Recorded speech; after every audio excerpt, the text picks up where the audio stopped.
Bonjour, aujourd'hui dans les experts, je reçois Rémi Bintouvré. On va parler de deux magazines, e-petite entreprise qui s'adresse aux TPE et également Entreprise Connectée qui s'adresse aux PME. Bonjour Rémi. Oui, bonjour, très bonne journée à vous. Merci. Alors, pouvez-vous nous parler effectivement de votre parcours pour commencer? Mon parcours, il est simple puisque je suis tombé dans la presse. J'ai 20 ans du groupe Hachette et ensuite, à partir du moment où le numérique est arrivé dans le monde des affaires, ça remonte à 20 ans, et j'ai bien compris qu'il fallait informer nos citoyens, ce que j'ai fait en lançant des magazines. Sachant que les grandes entreprises n'ont pas besoin de moi, donc j'ai pas lancé de magazine qui s'adressait à cette cible. En revanche, comme vous le savez, les PME et les TPE ont besoin d'accompagnement. C'est ce que j'ai fait. J'ai lancé l'entreprise connectée pour précisément s'adresser à la cible PME, qui représente, vous le savez, les trois quarts du PIB en France. Donc c'est tout à fait considérable. Et sans négliger une petite cible, quand je dis petite, elle est petite par rapport au nombre d'effectifs que peuvent représenter les TPE, mais qui est très importante aussi, ce sont les entreprises de 1 à 50 salariés, on appelle ça des TPE. Bon, on peut discuter sur le classement, ça peut être de 1 à 20, mais dans ces TPE, il y a des artisans, il y a des commerçants, il y a des professions libérales, et elles, plus encore que les autres peut-être, ont besoin d'accompagnement, d'où le lancement de e-petite entreprise. Voilà. D'accord. Et peut-être même on y retrouve des auto-entrepreneurs, du moins des micro-entrepreneurs maintenant, et puis des freelances aussi peut-être. Le but, il est d'accompagner les personnes qui ont besoin que l'information soit traitée et puis puisse être abordée d'une façon pédagogique. De toute façon, je n'invente rien, toutes les informations, elles existent. Vous allez sur le net, il y a des milliards de kilooctets, donc de toute façon, tout ce que vous pouvez avoir ou tous vos besoins sont remplis sur le net. Notre but est d'expliquer pour faire gagner du temps, sélectionner évidemment. Alors dans cette cible, vous avez ceux que je viens de vous citer, donc les commerçants et les artisans, et puis aussi tous ceux qui veulent se lancer, tous ceux qui ont besoin d'un coup de pouce parce que c'est pas évident pour tout le monde. Tout le monde n'est pas natif d'Internet ou n'ont pas en tout cas les clés pour bien comprendre ce qu'il en est. Et si effectivement un auto-entrepreneur est expert dans les jeux vidéo parce que lui il est natif, à partir du moment où on bascule dans le domaine professionnel, alors là, on est dans un autre monde et là, il a besoin de nous. Alors Rémi, comment la rédaction est constituée en fait au niveau de ces deux magazines? Écoutez, quand j'ai lancé le magazine, on avait 12 journalistes, ce qui était pas mal, puisque mon concurrent à l'époque, quand il s'était lancé, c'était un concurrent prestigieux, il n'en avait pas plus. Capital, c'était 12 journalistes. Cela dit, aujourd'hui, on est amené à avoir une rédaction plus compacte, puisque nous ne traitons que les sujets qui sont l'accompagnement numérique des entreprises. Donc j'ai des experts dans tous les domaines, le search, le SEO, tout ce qui concerne les réseaux sociaux, tout ce qui concerne évidemment l'utilisation du cloud, etc. Donc on est une petite, je dirais dizaine, et en opérationnel on est 6. D'accord.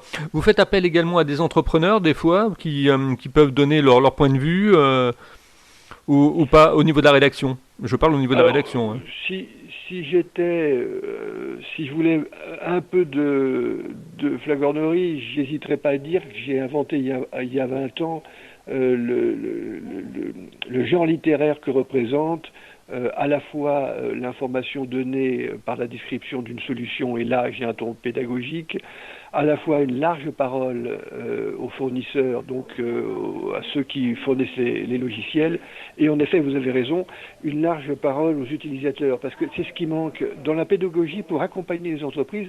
Il ne suffit pas d'expliquer comment il faut faire, il faut donner l'exemple des pairs qui, eux, sont les plus à même à expliquer à leurs confrères comment utiliser telle et telle solution, à la fois pour des raisons pédagogiques, mais surtout aussi pour des raisons de motivation. Donc le triptyque que j'ai mis en place il y a 20 ans, bon, bien évité depuis, c'est évidemment description de la solution, interview des personnes qui l'animent, et puis business case. Voilà. D'accord. Ces deux magazines qui sont tirés à combien d'exemplaires pour e-petite entreprise et entreprise connectée? Bon, bah puis depuis la disparition de quelques magazines leaders que vous connaissez qui ont fait leur gloire dans les années 80, bah aujourd'hui je suis leader, hein, puisque l'entreprise connectée c'est près de 60 000 exemplaires et petite entreprise c'est plus de 50 000 exemplaires. Donc vous voyez, ensemble on fait plus de 100 000 exemplaires, donc on est à la hauteur des grands magazines économiques aujourd'hui. Comment vous choisissez vos thèmes de vos dossiers, effectivement, parce qu'il y a pas mal de dossiers qui sont très intéressants dans les deux magazines, et vous allez en profondeur. Comment ces thèmes-là sont choisis? Merci de le qualifier d'intéressant, c'est flatteur. Alors, je vais vous dire, là aussi ça a beaucoup changé. Mon héritage et mon expérience du groupe Hachette faisait que on organisait en début d'année un programme rédactionnel avec un partage judicieux qui laissait place à l'actualité en même temps avec les sujets froids que l'on préparait longtemps à l'avance, etc. Bon. Ça a tenu 10 ans, hein, mais depuis 10 ans, ça change, puisque le monde change extrêmement vite. Donc, les plannings rédactionnels qu'on fait en début d'année, on les fait plus. On s'appuie sur l'actualité, et puis l'actualité vient à nous, puisque avec l'évolution des cookies, avec l'évolution de la dématérialisation, avec l'évolution du télétravail, tout ça, ça vient de mois en mois. Et on traite les informations en fonction des besoins qu'à une date T, les lecteurs ont besoin. Donc ça se fait au fur et à mesure. D'accord. Quels sont vos mentors dans le domaine de la presse ou dans le domaine, effectivement, des médias? Bon, ça va pas me rajeunir, et vous non plus. Et puis les lecteurs peut-être qui vont pas le comprendre. Mais c'est évidemment Roger Théron, mon mentor. Quand j'étais dans le groupe Hachette, oui, c'est lui, ça c'est clair. Ensuite, je suis un très grand consommateur de radio. Bon, j'ai un certain nombre de références dans la radio publique, de gens tout à fait remarquables. Et j'aime cette façon de poser les questions d'une façon synthétique, en mettant en avant le factuel. Voilà. Maintenant, dans le domaine de la techno, là franchement, je me trouve très spécifique dans ma façon de traiter les choses. Je trouve que mes confrères dans le domaine de la professionnelle sont restés beaucoup trop techniques. Les lecteurs n'ont pas besoin de technique. Et d'ailleurs, les techniques ont tellement évolué que c'est plus les techniques qui sont mises en avant, c'est le bénéfice d'usage. Donc là, en l'occurrence, je m'inspire d'une méthodologie qui est très simple. Je mets en avant le bénéfice d'usage et c'est ça ma ligne de conduite en quelque sorte. D'accord. Au niveau du magazine, comment vous voyez Internet, par exemple, dans un an? Comment vous voyez développer Internet dans un an? Parce que là, vous êtes en plein dedans, vous suivez l'actualité pas à pas, si je puis dire. Internet, j'y suis en plein dedans depuis 20 ans. Mhm. Et depuis 20 ans, comme je vous le disais il y a 5 minutes, tout évolue en fonction de l'actualité. Au départ, même moi, je pensais que le site internet était la panacée. Et au début, il y a 20 ans, pour les petites entreprises, je conseillais même pas d'avoir un site de vente, il y a 20 ans. Bon. Pourquoi Parce que avoir un site de vente, ça te coûtait extrêmement cher, il fallait un module de réservation, de paiement, les banques n'étaient pas tout à fait prêtes à le fournir, donc il fallait mettre en place des modules et les souscrire auprès de plateformes, et ça coûtait très cher. Bon, bah, ça c'était il y a 20 ans. Aujourd'hui, c'est totalement différent.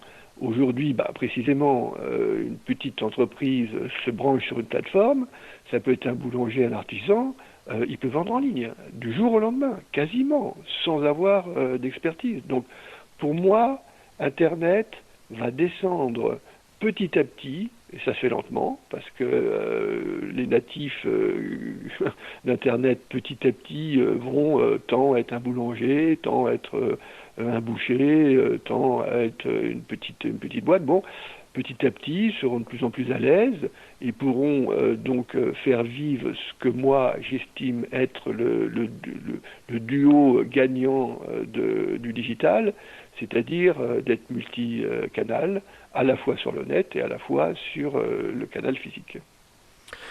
Comment se passe une journée type de travail? Vous êtes un lève tôt le matin? Comment ça se passe? Comment votre journée se décompose? Moi, je suis un lève-tôt, je suis un grand travailleur. Donc, je suis peut-être pas forcément un bon exemple. Cela dit, j'aime les vacances depuis quelques années et je sais en prendre. Mais pour autant, je travaille du lundi jusqu'au samedi soir et je suis plutôt un lève-tôt en effet. Je gère mes affaires moi tout seul pour les organiser le matin avant que mes collaborateurs arrivent et le soir après que mes collaborateurs arrivent. Mais néanmoins, je n'ai pas, comme disait Bertrand-David Duché, un de mes autres mentors quand j'étais dans le groupe Hachette, je n'ai pas de supériorité intellectuelle par rapport à mes collaborateurs. Bon, il y a évidemment une hiérarchie, ça c'est clair. Mais je leur dis toujours que s'ils ont une bonne idée, et que si mon idée, ils estiment qu'elle est dépassée, ringarde, ou en tout cas pas en phase avec les attentes des lecteurs, qu'ils me le disent.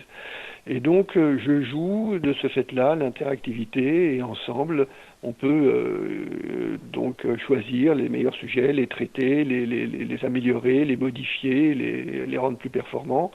Et puis à la fin de la journée, on a produit 2, 3, 4 articles qui valent le coup d'être lus. En tout cas, on fait tout pour ça. Quel est le conseil que vous donneriez à quelqu'un qui a envie de se lancer sur Internet aujourd'hui, en tant que commerçant? Ah, alors, si, si une personne qui m'écoute trouve que le métier que je décris est intéressant et qui veut se lancer dans la presse, dans les médias, alors je lui conseille de ne pas le faire. Les places sont trop difficiles. Moi, je suis venu il y a 20 ans, j'ai pris des places. Aujourd'hui, obtenir une diffusion comme celle que je voulais décrire, que je viens de vous décrire, c'est plus possible. C'est plus possible. En revanche, ce que je conseillerais, c'est d'être multicanal. Euh, un pure player a énormément de difficultés à être rentable. Bon, vous savez pourquoi. C'est pas l'idée qui compte, c'est pas la technologie qui compte, c'est le budget qu'il devra investir dans les moteurs de recherche. Il devra investir massivement pour remonter dans les moteurs de recherche. Donc ça c'est ruineux. Et puis la compétition est très vive. Et puis quand vous regardez la FEVAD, vous apercevez que 80% du business est fait par 20% des sites. Donc avoir un petit site, de le rentabiliser, c'est extrêmement difficile. En revanche, quand vous êtes multicanal, avec une présence physique et une présence sur le net, là, le duo devient gagnant. Parce que vous jouez de l'un par rapport à l'autre.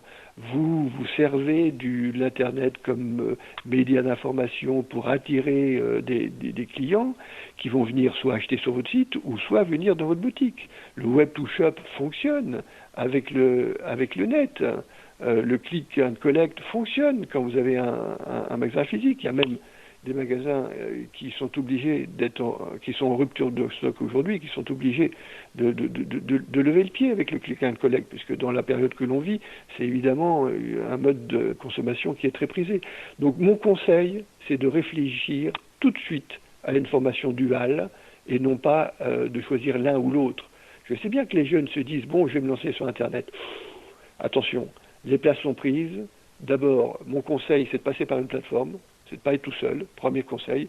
Et deuxième conseil, c'est d'être multicanal. Au niveau du lectorat de petites entreprises et de entreprises connectées, on retrouve beaucoup d'entrepreneuses. Il n'y a plus de frontières. Ça a changé. Depuis 10 ans, il n'y a plus de frontières. Il n'y a plus forcément des jeunes, et plus forcément des vieux, il y a les deux. Il y a des jeunes et des vieux. Il n'y a plus masculin ou féminin, il y a les deux. Donc on peut dire, si vous voulez, que le digital a apporté une vraie démocratisation à tous les niveaux. Un HSC Bac plus 5 peut très bien se lancer et quelqu'un de malin qui n'a pas fini ses études peut très bien se lancer aussi. C'est plus une question de connaissance. Vous l'avez effectivement souligné il y a 5 minutes. La motivation est importante. Et ensuite, savoir s'entourer des bons conseils. Bon, ça peut être moi, mais il y en a pas mal. Dans tous les secteurs d'activité, vous avez maintenant des syndicats. Tous les syndicats ont une branche technologique pour précisément accompagner. NUMREM, le site du gouvernement, est remarquable. Les accompagnements qui sont proposés par les cabinets comptables maintenant sont très complets. Un comptable maintenant n'est plus un comptable qui a pour fonction de faire la comptabilité. Il est là pour conseil, il est là pour accompagner. Ils ont des départements conseils. Donc il ne faut pas partir tout seul, il faut se faire accompagner. Ça, c'est vraiment le conseil numéro 1 que je donne. Alors les périodicités, parlons un peu des périodicités donc de e-petite entreprise et puis de l'entreprise connectée. Alors, pour tout vous dire, mes magazines étaient mensuels il y a 20 ans. Aujourd'hui, être un éditeur, c'est ruineux. Donc, j'ai choisi une parution qui, effectivement, intéresse tout le monde. Je ne suis pas obligé de sortir tous les mois parce que les sujets que je traite sont des sujets de fond, comme vous l'avez souligné. Donc, être bimensuel suffit. Donc, je sors un magazine tous les mois parce que j'en ai 2. Sans compter le tourisme, mais c'est un autre secteur. Vous avez 4 magazines l'entreprise connectée et 4 magazines e-petite entreprise. Donc c'est un trimestriel et ce qui a l'avantage d'avoir la commission paritaire pour pouvoir diffuser convenablement dans les kiosques. Alors Rémi, ma dernière question, comment vous trouvez ma façon d'interviewer les gens? Bah écoutez, je vais vous dire, je me souviens de Pierre Amalou, qui a 60 ans de journalisme et qui disait pour être bon dans ce métier, il faut aimer les gens. Bon, alors je sais pas si moi j'aime les gens, je sais pas si vous aimez les gens, mais ce qui est sûr, c'est qu'il faut d'abord aimer la réponse plutôt que la question. Je trouve que beaucoup de mes confrères préfèrent se polariser sur les questions et c'est pas une bonne chose. Il vaut mieux faire en sorte que la question soit un faire-valoir de la réponse. J'estime que vous avez plutôt été dans la deuxième catégorie et j'apprécie le fait d'avoir été interviewé par vous. Voilà, et je confesse effectivement que j'aime beaucoup les gens. Très bien. Bon, on est 2 et 3 même avec Pierre Amalou s'il nous entendra un jour. Voilà, et puis je crois qu'il faut marcher aussi à la passion dans ce qu'on fait. Quand on a la passion, on n'a pas le sentiment de travailler, quoi. Et je pense que c'est ça qui nous guide un petit peu aussi. Il y a ça, plus le fait que, vous voyez, à partir du moment où vous faites un article, vous le faites pour aider, pour informer, pour faire en sorte que les personnes soient plus intelligentes, qu'elle ait plus d'armes à sa disposition. Et ben, à la fin de la journée, quand vous avez fait ça, vous êtes content pour vous, mais pour eux. Donc, vous savez, quand on partage, on est doublement content. C'est ce qui se passe. C'est ce que dit Robert Kiyosaki, hein, donner et recevoir. Oui, ils sont plusieurs à se donner et recevoir. Si vous allez sur ce terrain, on peut même aller plus loin. Vous connaissez la loi de la causalité, hein, l'action et le retour de l'action. C'est évidemment la plus belle des philosophies de la vie. Hein. Merci en tout cas d'avoir prêté vos propos aux experts, Rémi. Longue vie et bon vent, comme on dit en Bretagne, effectivement, pour e-entreprise et pour entreprise connectée. Et moi, je vais me faire un plaisir de relayer l'information à chaque fois qu'il y aura des bons articles qui vont sortir, quoi. Eh bien, on va le faire pour vous et on va le faire pour tous les autres qui vous écoutent et puis tous ceux qui nous lisent. Pas de problème. Merci à vous. Ne quittez pas, je vous retrouve en antenne. Si vous aussi vous voulez être interviewé, vous me contactez sur contact@libre-antenne.fr, le bateau amiral pour écouter les podcasts, www.libre-antenne.fr. À demain avec un autre invité.